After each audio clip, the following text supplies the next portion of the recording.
Hello, Radhe Radhe.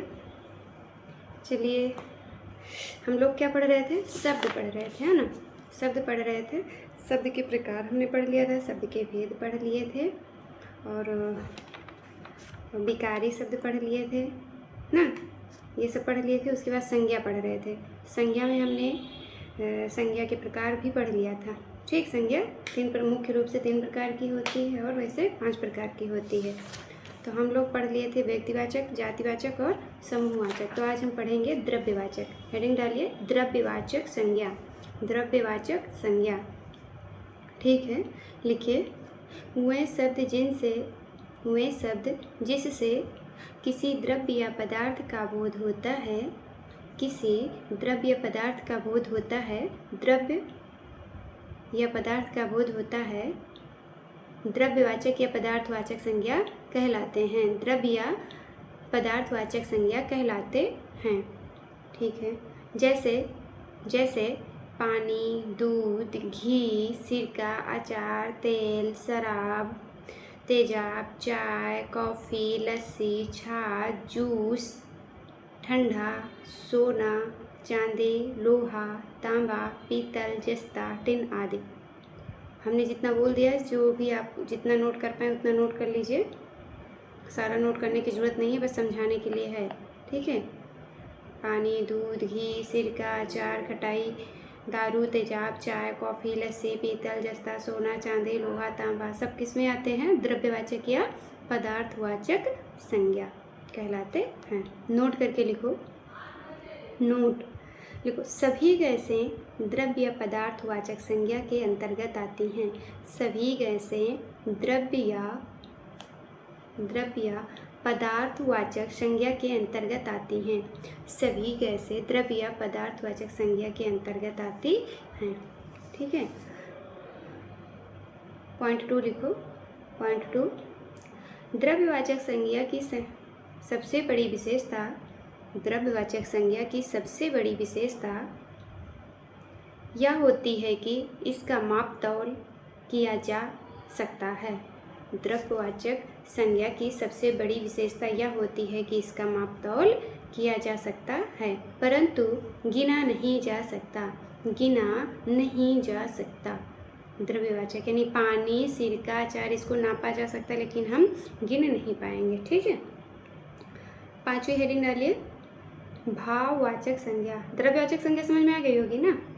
अब डालिए भाववाचक संज्ञा। भाववाचक संज्ञा, भाववाचक संज्ञा। इसका लिखो, ये इसके आगे लिख लो ब्रैकेट में, अदृश्यवाची संज्ञा। अदृश्यवाची संज्ञा, अदृश्यवाची संज्ञा लिखो। जिस संज्ञा शब्द से जिस संज्ञा शब्द से जिस संज्ञा शब्द से जिस संज्ञा शब्द से जिस संज्ञा शब्द से जिस संज्ञा शब्द से जिस संज्ञा शब्द से किसी व्यक्ति वस्तु के किसी व्यक्ति वस्तु के किसी व्यक्ति वस्तु के किसी व्यक्ति वस्तु के गुण दोष भाव अवस्था, गुण दोष भाव अवस्था, दशा इत्यादि का बोध होता है, दशा इत्यादि का बोध होता है, भाववाचक संज्ञा कहलाती है। दशा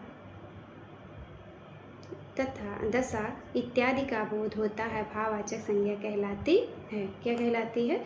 भाववाचक संज्ञा कहलाती है। यह अदृश्य होती है, यह अदृश्य होती है।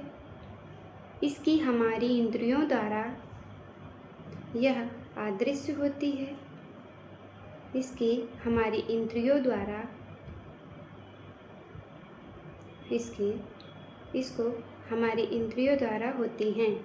इसका अनुभव या इसका अनुभव हमारी इंद्रियों द्वारा होता है।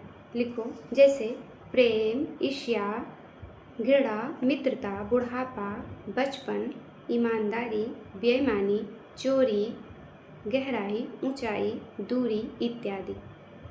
लिखो, ये प्रेम, ईर्ष्या, घृणा, मित्रता, बुढ़ापा, बचपन, ईमानदारी, बेईमानी, चोरी, गहराई, ऊंचाई, दूरी इत्यादि। ठीक है, ये भाववाचक संज्ञा हो गई। हेडिंग डालो, भाववाचक संज्ञा का निर्माण, भाववाचक संज्ञा का निर्माण, भाववाचक संज्ञा का निर्माण, भाववाचक संज्ञा का निर्माण। ठीक है, लिखो भाववाचक संज्ञा का निर्माण, भाववाचक संज्ञा का निर्माण, भाववाचक संज्ञा का निर्माण,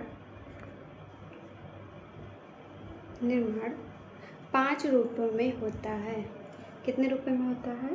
5 रूपों में होता है। कितने रूपों में होता है? 5 रूपों में होता है। जातिवाचक सर्वनाम, जातिवाचक सर्वनाम, विशेषण, क्रिया, अव्यय में प्रत्यय लगाकर करते हैं। जातिवाचक सर्वनाम कामा विशेषण कामा क्रिया कामा अव्यय में प्रत्यय लगाकर करते हैं। अव्यय में प्रत्यय लगाकर करते हैं। ठीक है, हो गया। चलिए अब हम लोग ये भाववाचक संज्ञा पढ़ लिए। अब हम जातिवाचक संज्ञा से भाववाचक संज्ञा बनाना सीखते हैं।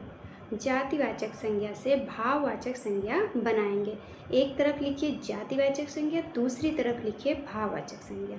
ऐसे कॉलम बना लीजिए। एक तरफ लिखिए जातिवाचक, एक तरफ लिखिए भाववाचक। लिखिए माता, जातिवाचक क्या हो जाएगी? माता। भाववाचक में लिखिए मातृत्व, मातृत्व। माता जातिवाचक, मातृत्व भाववाचक। ठीक है, जो पहला वर्ड मैं बोलूँगी वो जातिवाचक में रहेगा, दूसरा वर्ड जो बोलूँगी वो भाववाचक में रहेगा। ध्यान से सुनिएगा, लिखते रहिएगा। पिता जातिवाचक में।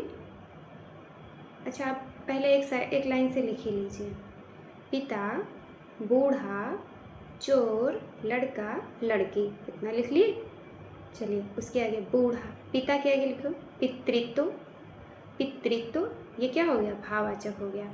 बूढ़ा, बुढ़ापा, तो ये भी भाववाचक में।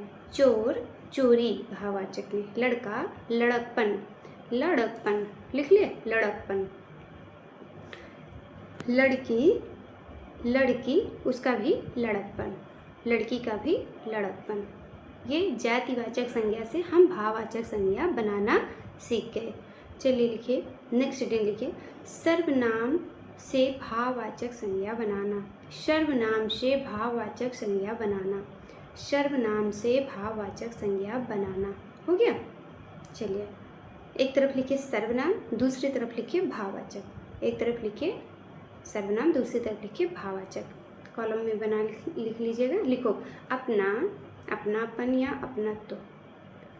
अपना सर्वनाम लिख लीजिए पहले, सर्वनाम के नीचे अपना, पराया, सर्व, निज, अहम, मम, तेरा, मेरा।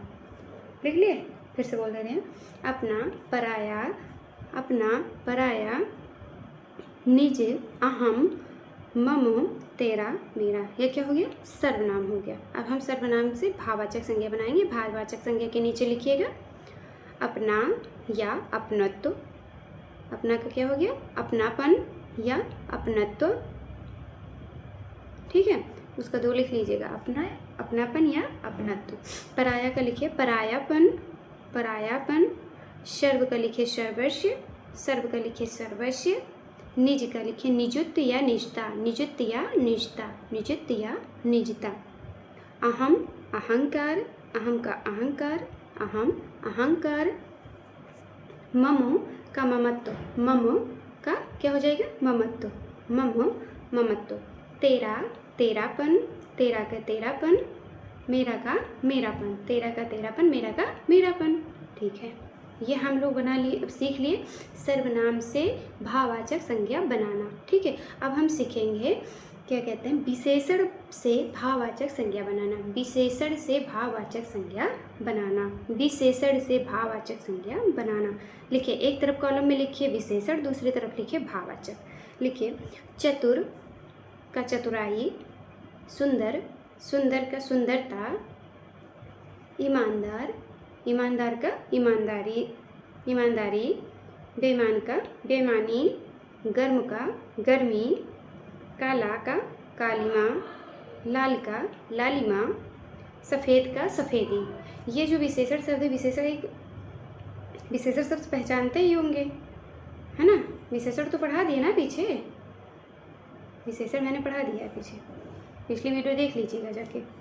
तो चतुर का चतुराई, सुंदर का सुंदरता, ईमानदार का ईमानदारी, बेईमान का बेईमानी, गर्म का गर्मी, काला का कालीमा, लाल का लालिमा और सफ़ेद का सफ़ेदी। क्या हो गया? ये हमने सीखा विशेषण से भाववाचक संज्ञा बनाना, विशेषण से भाववाचक संज्ञा बनाना।